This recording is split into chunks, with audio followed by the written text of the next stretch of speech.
Good afternoon, everyone. Thank you very much for coming.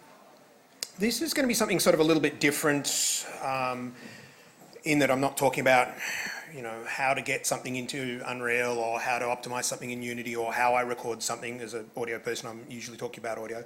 I've moved away from that a little bit over the last few years because I realise that there's quite a lot of things that I wish I'd known when I started. And this is a little bit like, this is really what the conversation today is going to be on, essentially. Let's just switch to that because apparently it makes it easier for you to see the screen. Like a lot of you either do or did, I wanted to work in this industry. I wanted to have a career. I didn't really understand what that meant. Maybe I still don't, but I think I've got some ideas that are different. And I think one of the problems is that what I want to touch on here, one of the main things I want to touch on here is survival. And I understand that all of us need to pay our bills, mortgage, rent, whatever it is. But I think it's also a trap to get caught into that idea that survival is about basically having a paycheck. And I will get onto that more because I think that was, in my mind, I'd convinced myself that getting lots of money for what I do, and also for me personally, for some reason working on a AAA game was that ladder on the, that was the tier on the ladder of success. If I can only get a AAA game title, that's what it'll all be about for me. So let's explore this a little bit and see where we go. Now, as you can see, I've stolen the line from the Avengers Endgame film. There are going to be a few references specifically to the Avengers, but in general to superheroes. And just in case you can't see. And there's probably a psychologist PhD thesis in analysing why superheroes and heroes in general are important to me. I don't think we're going to dig down into that too far today, but we might touch on that a little bit. So we're using this as a vehicle for this discussion. So here we all are. Here's our career aspirations. Insert Captain Marvel in there if you don't want it to be male, or somebody else if you want it to be non-binary. I just went with that because I was looking for Captain America in the first image and I came up with that one. So here we all are. We've got great ideas of saving the world, or at least saving our little portion of it through what we want to do creatively. We want to communicate with people. And when I say creatively, I mean everything we do. Whether you're a community manager, a programmer, you're working in marketing and branding, this is an entertainment industry. And so what I'm referring to here, everything I say here probably refers to all the entertainment industries, whether it be game, film, television, theatre, all those sorts of things, the music industry. They're very, very similar because we all go out there and we've got these wonderful aspirations of what we think we're going to achieve. And then reality kicks in. And for a lot of us, literally 5 minutes before I came in here, I was talking to somebody about this, of the 100-hour weeks that the people who worked on Red Dead Redemption 2, the company of Rockstar, are very proudly saying, oh no, 100-hour weeks is how we have the magic. No, that's called exploitation. And yet we're all convinced this is how we have to function. The very, very good thing I saw recently was somebody saying, and this was actually referring to the catering industry, but it's the same everywhere. If you turn around and say, oh, but my business won't survive if I have to pay them all these penalty rates. Great, go out of business. Because if you're not paying the penalty rates, you're not paying the overtime. The first job I worked in, the studio I worked in, at times we were doing 80-hour weeks. We never got paid a cent of overtime. That studio wouldn't have survived. And the logic behind that is, whoa, okay, so we have to work these 80-hour weeks so that the studio survives, so that we have a job, so we can continue to work 80-hour weeks? So the survival thing has a lot of layers. To build a career, you need to survive your industry. It doesn't matter what you're doing, whether you're a carpenter, a shoe salesperson, a doctor, or somebody working in the games industry. The only way you can actually build a career of any sort is to actually have longevity to some degree within that industry. To support others, you need to survive in your industry. So you can't set up a community that's going to help other people in this industry if you've given up and been burnt out within the first couple of years. However, to grow a community, you need to, To support others, you need to survive the industry, and to grow a community, you need to survive the industry. However, supporting others actually helps you survive. I didn't realise this early on. I wish I had. I really wish I had. Building a community is part of supporting others. And a community helps you build your career. So what we've kind of got here is a symbiosis or a spider's web, or however you want to imagine it. All of these things are interlocked, and I think the problem was that in the early days of the industry in Australia especially, we didn't have this. In fact, there was a time, the studio that I worked for, one of the employees found out that there had been a gentleman's agreement of all the studios in the Melbourne area where they basically agreed with each other that they wouldn't try and poach staff from each other. Because they realised, well, hang on, the only way I'll get one of your staff to come to my studio is to pay them more. And if I do that and then you do that, and then all of a sudden the salaries will go up. So if we all decide not to do that, all the salaries stay stagnant. And they did for 10 years because there was this gentleman's agreement. I'm fairly certain that that's probably illegal. Yeah. But this is the whole thing. And when 2008 happened, the global financial crisis, and there was a whole bunch of big studios in Australia that went down, and there were people going, oh no, we're doomed.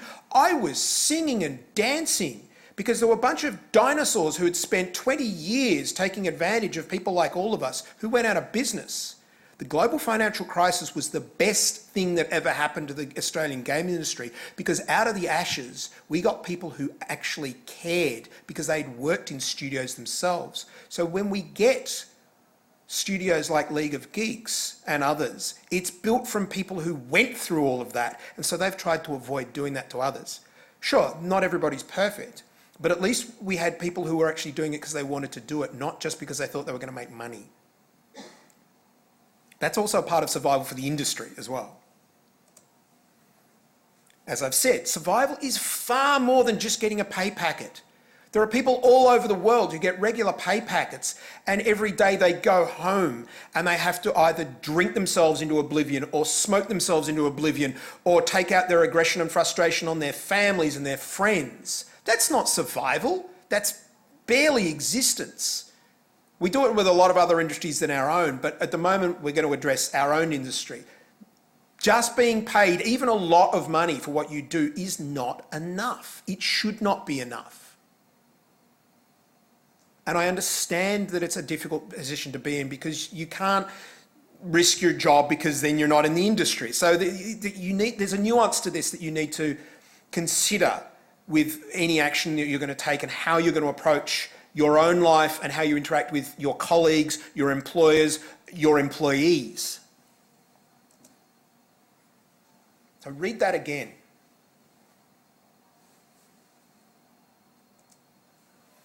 Longevity, success, recognition. I would argue that I've had these things. I've been in the industry for 20 years. That in itself is success of a sort. Recognition, I've got some levels of recognition. There's a few people who know who I am for good reasons rather than bad. I've got a reasonably good reputation. I continue to get work. But these things don't remove. Having done it for 20 years does not mean that I don't have doubt, that I am not feeling isolated. Okay, I live out in a country town. That's self-inflicted, but there's still feelings of isolation sometimes. And I'll tell you, I'll go into this more in a little bit. I've started a collaboration group with some other people all over the world. And a month or so ago, somebody just pinged me on Facebook, said, hey, how you doing? Oh, hi, Mark. What do you want? Nothing. I'm just walking past your desk. Just wanted to see how you're doing. That simple gesture was galactically important. I've worked by myself in my studio for 10 years. To have somebody just walk past my desk and say, hey, how's things? Was phenomenally valuable. If you're working with people remotely, that's great, but occasionally just, rather than, oh, the build's broken, just ping them and say, hey, how's things? What do you want? Oh, nothing. Just saying how you're doing. The internet and all that sort of stuff and working remotely is fantastic, but human contact is something that, I mean, we're a herd animal. We kind of need it. All right, so I'm not going to go through who and what I am. You either know or you don't care, or you can look it up later on. But I've done some stuff. I've worked with some really amazing things, and I've created stuff that I've been really proud of. I've travelled to some awesome places and I've won awards for a couple of things. And yet, I suspect I have many of the same issues as somebody brand new to this industry. Is there anybody in this room that's really, really new to the industry? How long have you been doing this sort of stuff? I've been in a 4-year course and I finished in December. Perfect, yeah. So let me, if there's one thing I can say to you about, and I don't know if it'll help, but there's one thing I would want to say to you is that every single doubt, fear, problem that you think you're having now, I will tell you right now that after 20 years, I probably share them. Now, that may actually work both ways. You might scream and run away, but that's not the reason I've said that. It's because we're human and we are such a messed up, broken, defective species. We can do some really amazing things, but good Lord, we're a mess a lot of the time. The problem is that we spend so much time trying to cover up on it. There's something that somebody shared the other day that was basically saying they did some research, and the happier and more positive most people's posts are on Facebook, it probably means they're more depressed. And I don't generally do selfies on Facebook because I don't think anybody wants to look at my face, but also it's like I want to show off sort of things that I care about, and quite often that's, hey, look at this cool thing I'm about to record. Whereas I know people, and I've got a friend who directly pinged me after he saw that one and said, yep, me and my wife are going through massive stress at the moment, and lo and behold, there was a thing up on Facebook because they're trying to say to all their family and everybody else, look, everything's fine. And I know that they are under horrendous stress at the moment. And this is because we're human. All right, so I have an ego. We all have an ego of greater or lesser extents. I suffer from imposter syndrome, and I'm not going to go into that, but even with that, there are things that I've done that I go away in a little corner by myself and I go, yeah, because I'm proud of what I did. We're allowed to do that. I am frail, I'm insecure, I see things and I'm like, I look online and I'm like, you put up a photo of you doing this really cool thing at some conference, I'm like, I want to, it's called FOMO, fear of missing out. And I didn't even know I had it until a colleague of mine pointed it out. And you know what's really funny about the colleague that pointed it out? He was the audio director at Microsoft when the original Xbox came out. He helped design this thing. And this guy suffers from the same sort of stuff. And yeah, I'm insecure, I worry about my career. I had convinced myself that that projects would be my legacy. This is the whole AAA thing. If only I can get a AAA project, because you know the situation where you're at a party and somebody says, oh, you work in the game industry. Have you worked on anything that I'd have heard of? Yeah, probably not. Because they're expecting to hear Halo or Mass Effect or Call of Duty or whatever. And so every time they ask that question, I feel like I've got to go crawl into a corner and go, no, I've not worked on anything that you're going to care about. We'll get to that in a second too. That is a trap. And it's a real trap. And I'm going to explore further why it's a trap. So yeah, my insecurity, my imposter syndrome, my fear of missing out, my career longevity, my financial security, my personal brand, my reputation, my coolness factor, my happiness. These things, I don't think these things are ever going to go away. I've been doing this for 20 years. Like the list of things that I've achieved are actually fairly significant. I downplay them all the time. And that's a character flaw. But achieving things doesn't actually magically make these go away. So, this collaboration group I have at the moment, we literally have an ex-audio director from the Call of Duty franchise. We have the gentleman that did all the music and sound for the original Unreal, the original Deus Ex, Alpha Protocol, the updated Torment. We've got somebody who's a composer for Disney. He also did the music for Where's My Water. And we've got another guy who's also a brilliant composer and is an amazing biz dev guy. And you know what's funny? Probably the most insecure of the lot, who feels that he is not worthy, is the ex-audio director from Call of Duty. This guy's done incredible work, and he's sitting there going, I don't think I'm good enough. And it's funny, because I have imposter syndrome, and yet I feel like I keep wanting to club him over the head with a Nerf bat or something. But you're awesome! Doesn't matter how many times you tell somebody they're awesome, because this sort of stuff is, I don't know whether it's, I don't think mental illness is the right word for it. And I don't know whether anybody's thought of this before. I'm not going to say that I'm not going to claim it, but it just literally just popped into my head there. In some ways, it's an emotional illness. And I think these are things that are very real and affect us. And so here's the thing. The bad news is that those fears and doubts are not going to be removed. Remember how I said I wanted to work on AAA? My sounds are in all of the film trailers for all of those. Now, a brief aside, I almost didn't get that because I got an email 18 months ago and I almost didn't answer it because I just thought it was some kids with a startup, and I almost went, oh, I don't have time for this. And I thought, oh, all right. And then this guy sort of said, oh, yeah, we do sounds and we heard about you and somebody recommended you, so would you like to do some sounds for us? I'm like, oh, okay, for some film trailers, thinking indie sort of stuff. And I did a whole bunch of sounds and they got put in a library, and then 6 months, 8 months later, I hadn't heard anything, and I pinged him about something else. He said, oh, cool, good timing. I've got I owe you some money.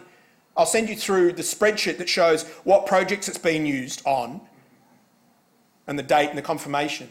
And I opened this spreadsheet up and I looked through a list of things and I'm like, this is not right. And one entry in particular, my eyes were drawn to. And I emailed him back and I said, sorry, can I confirm this? It says confirmed, and it says they've even paid. Can I confirm this? And he's like, yes. I said, so that's public? Yes. I can talk about it? Yes. I was being super careful. And that was Captain Marvel. Now, the doubts don't go away. But if you can't hear it in my voice, I'm still riding a high from that 6 months later. I am so stupidly proud, and literally, it's like 2 sound effects. It's hilarious. There's like 2 sound effects in there, and I can't even recognize one of them because it's layered in with so many other sounds. I'm like, is that my sound? I can't even tell. And so, yeah, part of me was like, sure, I put these posters on my website. Of course I bloody have. And I'm really proud of this, but it doesn't stop the doubt. It doesn't stop the isolation. It doesn't stop the imposter syndrome and the fear of missing out. And if somebody had told me this, I never would have believed them, so I don't expect you to believe this, but believe me when I say, don't think that that getting to work on a AAA project or getting to work on your favourite all-time franchise is a magic bullet to fix things. And that's actually good news, not bad news, because you can fix things without needing the AAA project.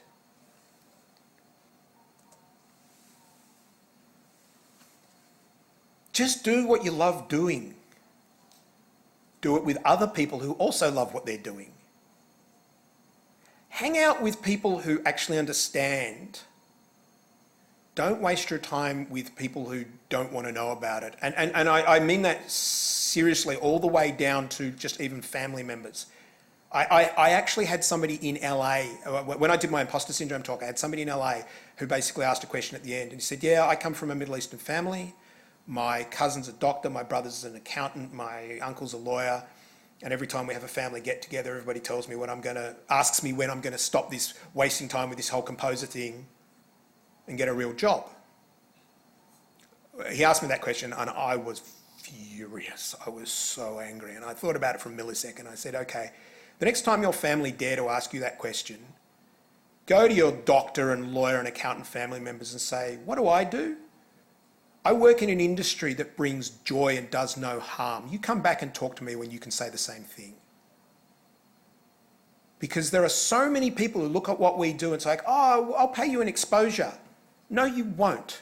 Not until you convince my landlord to take rent payments in exposure. You wouldn't walk out of Starbucks without paying for it, and you wouldn't expect a freebie.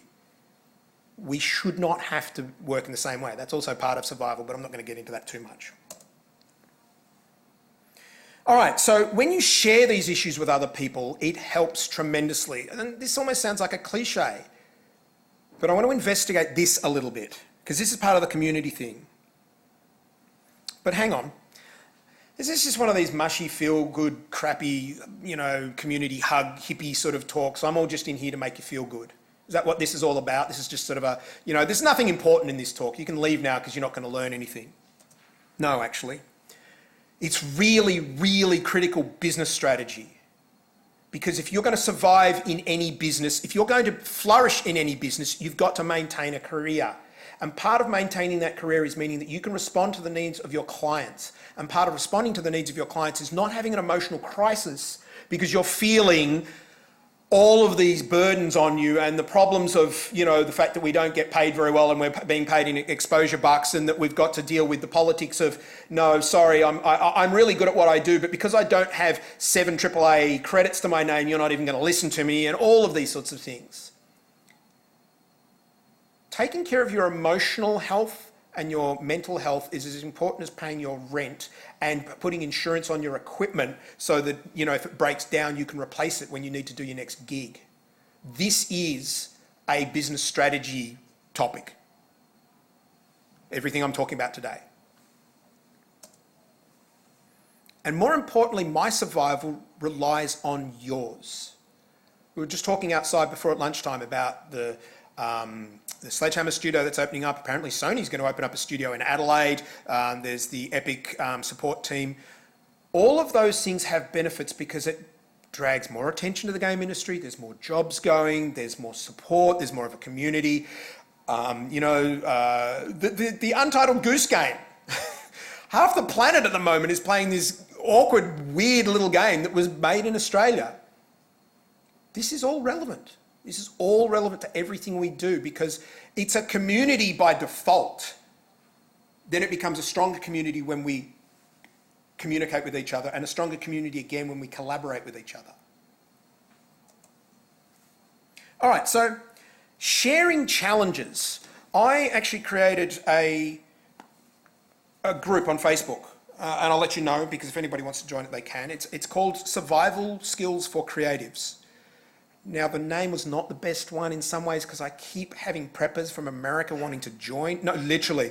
I literally have people going, I can skin a fox at 30 paces and I want to be in your group. And I'm like, so I now have to look really carefully. But essentially why I did this is so we would have somewhere where we could talk about things and I pop up topics every now and again.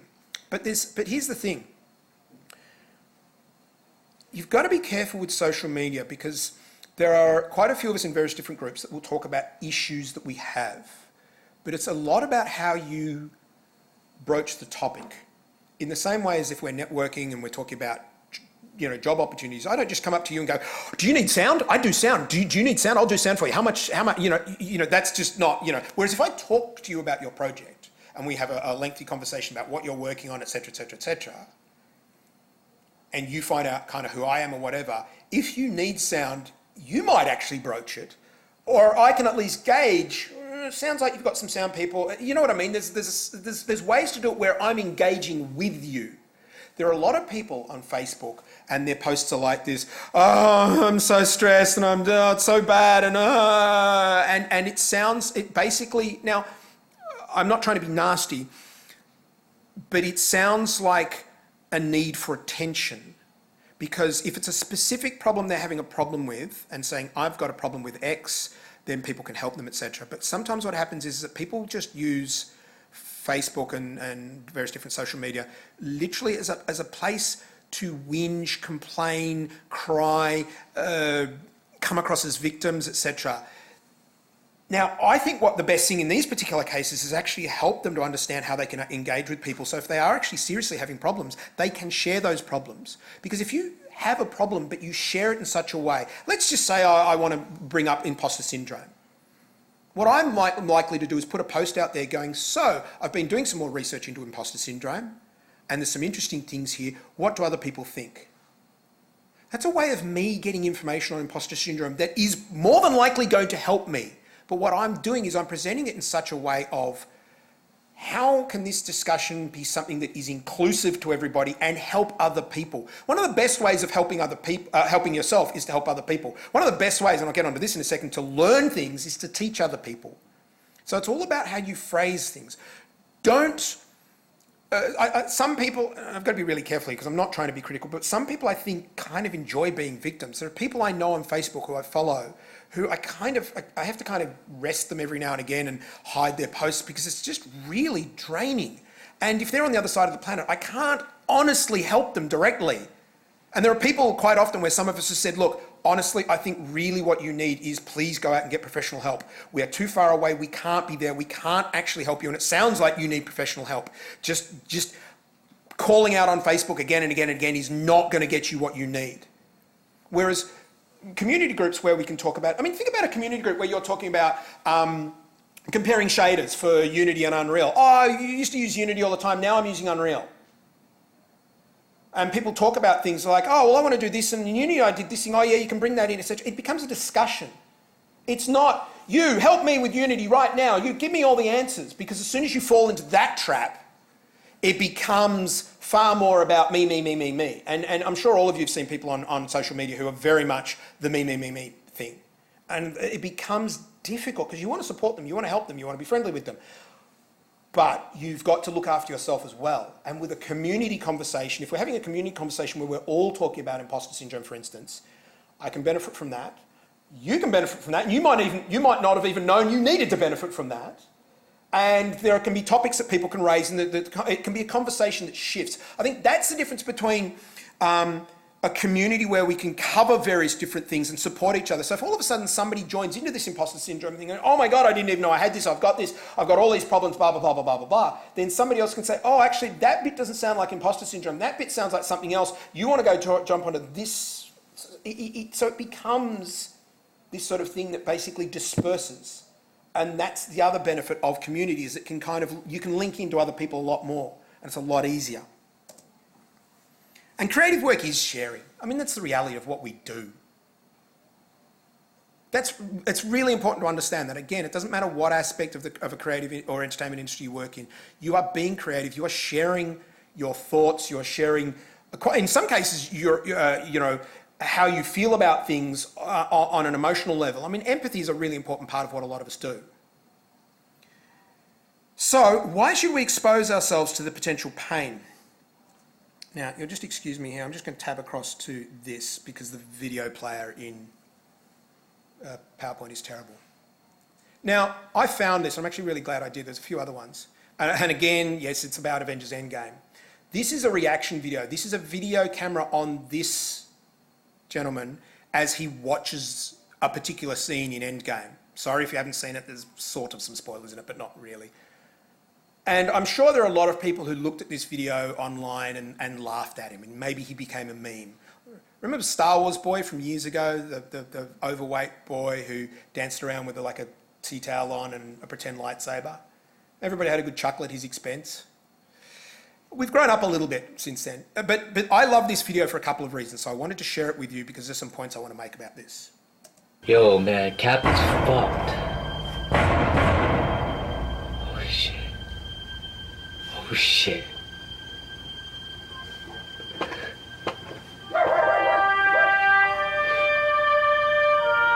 Oh, shit.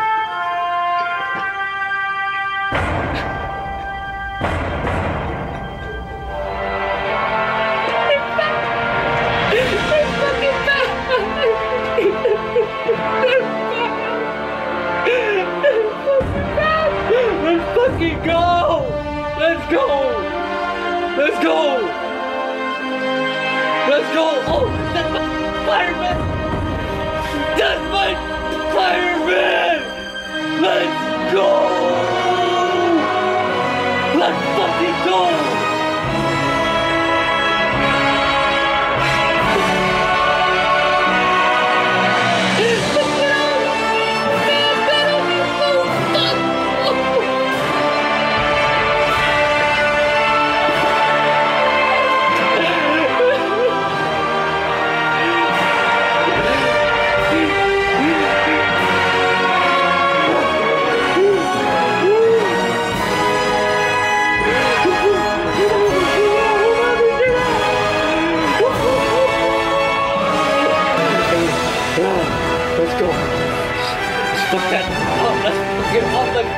Let's go!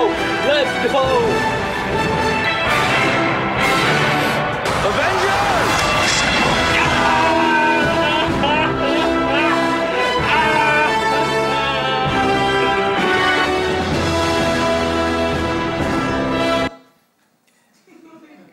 There are a couple of reasons why I really, really like that scene. Yeah. The principal one was, specifically, we went and saw Endgame the very first session that came out at IMAX, and my mouth was closed, but my insides was that. I was screaming inside louder than he was.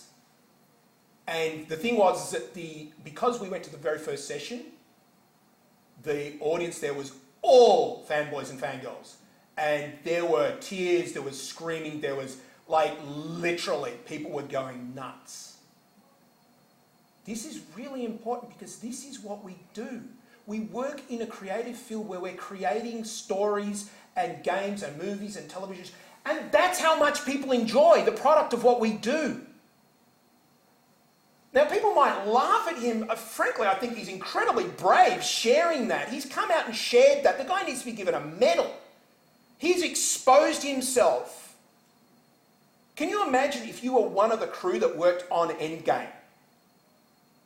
And that's his way of saying thank you. That is phenomenal. That is so important to what we do because we put our hearts and our souls into the stuff that we create.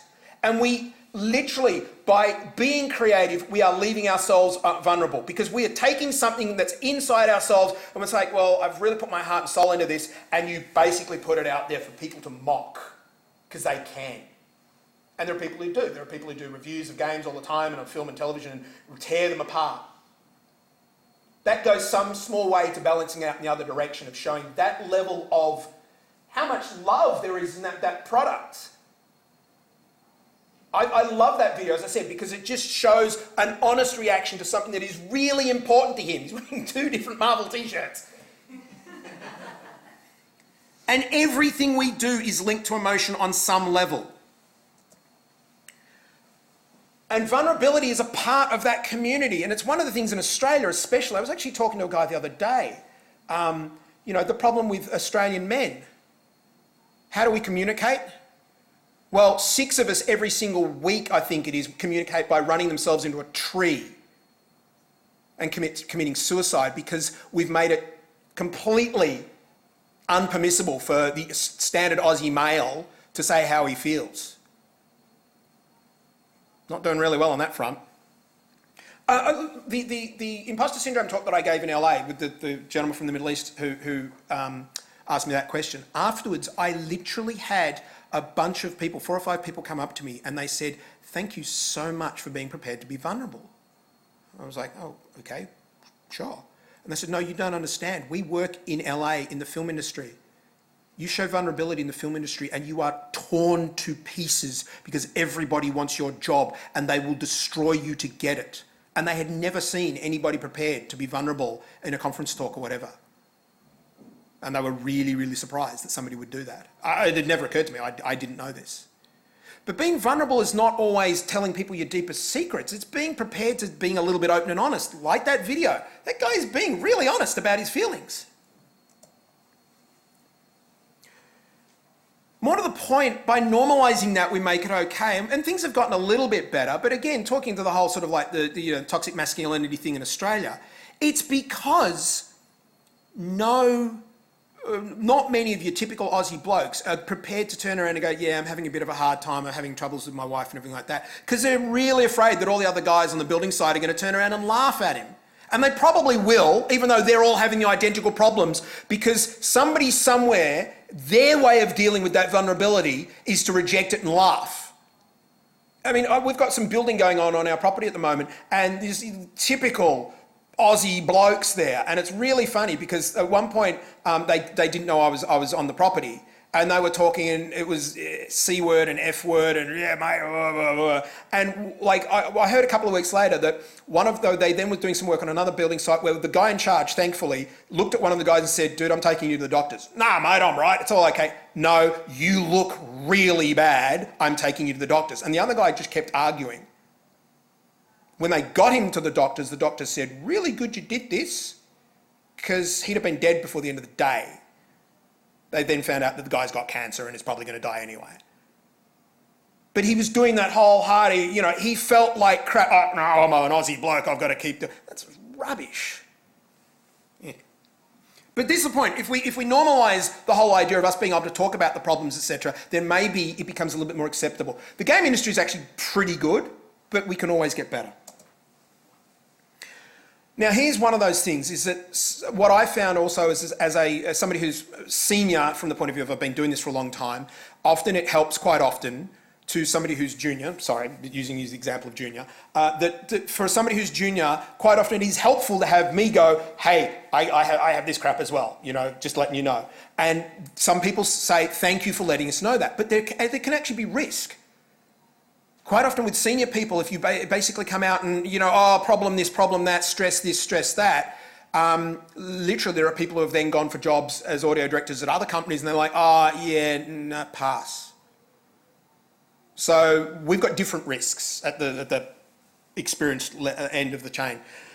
But I think it's really, really important. And so I think it's worth standing up and sort of saying, here's a problem, there's a problem, etc., etc. I mean, it's one of the things I've absolutely loved that in like Aussie Rules football, we've had a couple of people come out over a few years and sort of say they suffer from depression. We've had people come out for various different things. And if a footy player says it in Australia, because football's a religion, that basically makes everything okay. It's now okay mostly to talk about that thing because a football player's done it. So it's really important.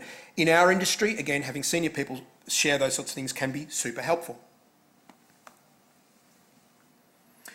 So, but the benefits actually work in both directions.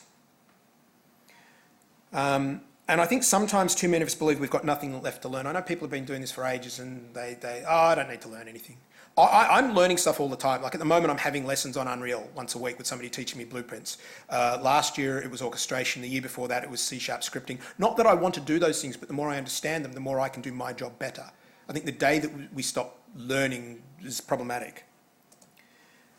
But here's the traditional idea of teaching. And I've done some teaching. I ran a course at RMIT for a while. I've done guest lecturing all over the place. And I was surprised because I never wanted to be a teacher. And I don't really want to be a teacher, but I like teaching. Because I kind of thought it was this thing. A student asks a question, I answer a question. There you go, done. Except it's not that.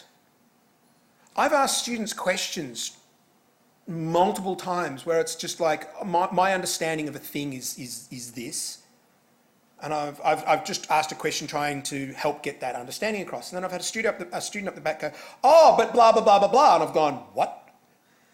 And I literally had that in a class where I wanted to stop the class and just go, sorry, tell me more about this, and write it all down. And there are classes that I've taught when I've walked out of there almost feeling like, from a tongue-in-cheek point of view, of like, suckers, I got more out of that than you did.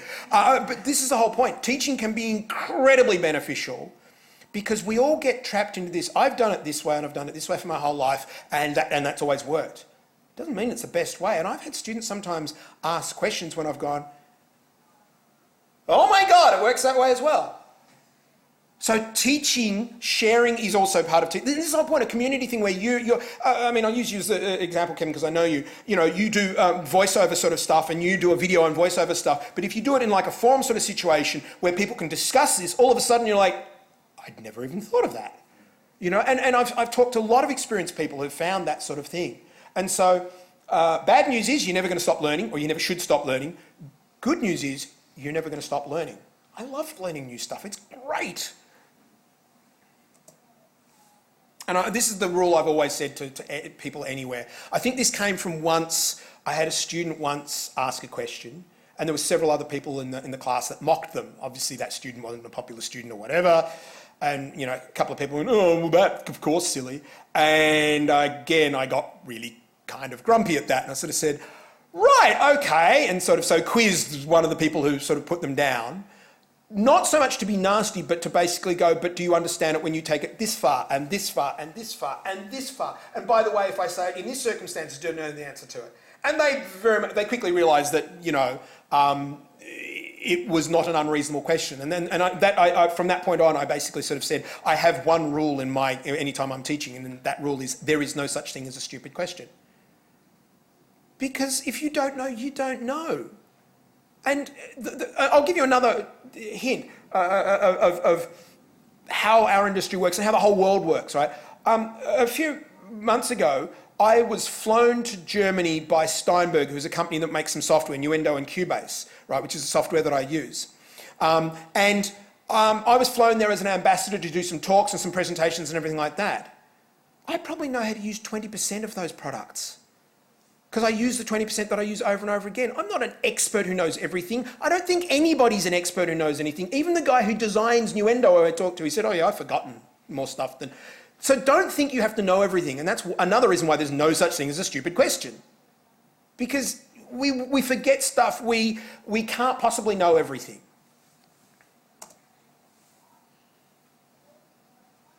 Try not to think of these as a disadvantage. Sometimes they are, it depends on how you deal with them. But I think kind of the greater good thing in some ways, I think they help us all. And I was thinking about these the other day. This particular poster is so old. Like this is a thing in the 80s. I think somebody started the whole craze of motivational posters. And they became a giant meme. You know, it's like, oh God, another motivational poster. Except they don't deserve to be a meme because the message in a lot of them is actually really, really good. The problem is that with saturation and with people overusing them, it's the same with terminology and stuff. You know how people go into, all the business people start using paradigm and this word and that word and all this stuff, which means that when you do need to use that particular word, you feel, I can't say that word because it's been used to death and it sounds terrible. This poster is a perfect example of that. It's as relevant as it's always been, and I would suggest that it'll probably be relevant in another 1,000 years' time. A lot of these sort of motivational posters of the whole thing of like, don't give up. And that really is the biggest lesson of today, more than anything, is if you want to have a successful career, by default, you just can't give up. I'm trying to help you sort of get there in a little bit more ways. And the practical side of this is get there by thinking what you need to get where you're going and be prepared to talk to people about it, whether it's your employer or your collaboration team or your client or whatever. You need to be communicating with them. You have to be your own best advocate. Sadly, not many other people will be. Community in general has supposedly existed. You know, this is why we're a tribal species, so that we can teach we can teach our children, don't put your hand in the fire, fire's hot. Now, sometimes you kind of need to let them put their hand in the fire because then they really learn the lesson. But at the same time, maybe with community, we can help each other not make career-destroying decisions, you know. Okay, put your hand in the fire, just the tip, but don't dive into the fire, all right? That's probably a little bit, you're not coming back from that one. So we can point out things of value, we can point out mistakes to be avoided, and we can reassure them that some concerns are universal, and they really are. I maybe not the specifics, but I think if I sat down with every single person in this room individually and said, tell me your greatest fear, I'd probably be like, yep, or very close to. Community survive with engagement. That's one of the other things. A lot of forums sort of started to die because people were moving on to Facebook, etc. It doesn't matter where your community is, but you need to poke it and prod it. The Facebook group that I started, the survival one, you know, I have to throw things out every now and again. And interestingly, when I throw something out there, a lot of people get involved and a lot of people contribute. But there's very few people who actually actively start a post themselves because I think they sort of feel, oh, it's run by these guys and they should do it. And no, you know, being actively involved can be a good way of you being seen, of you being basically seen for the right reasons as well. Experienced contributors tend to attract more attention. You know, I think there's a definite thing there. And again, even with that, so the person I'm collaborating with, Mark, who's the guy who did the Call of Duty thing, he puts a thing on LinkedIn, and I put a thing on LinkedIn, and I might get 250, 300 people who will look at it and like it and whatever. I'm like, yeah, great, that's good. Mark doesn't, he gets 5,000. Of course, I feel crap because he gets more than me. And that's the stupid thing. We're collaborating. It benefits both of us, but it's still, you know, I can't help myself.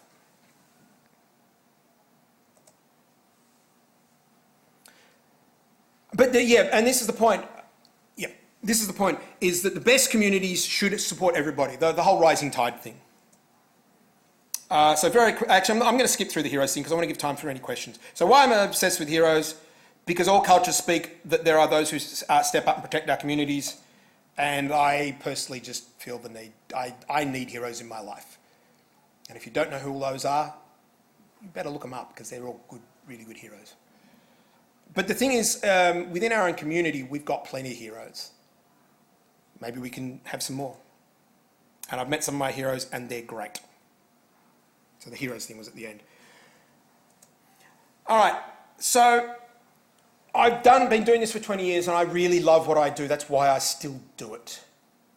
And I'm wanting everybody else to be able to love what they do so that they can still be doing it in 20 years. So that's where we're ending it. So thank you very much. We've still got a couple of minutes for questions, and I wanted to make sure that there was that availability of time for questions.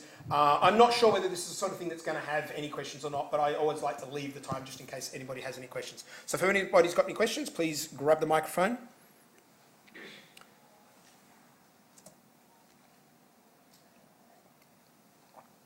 I've either stunned you all into silence or I've bored you to tears.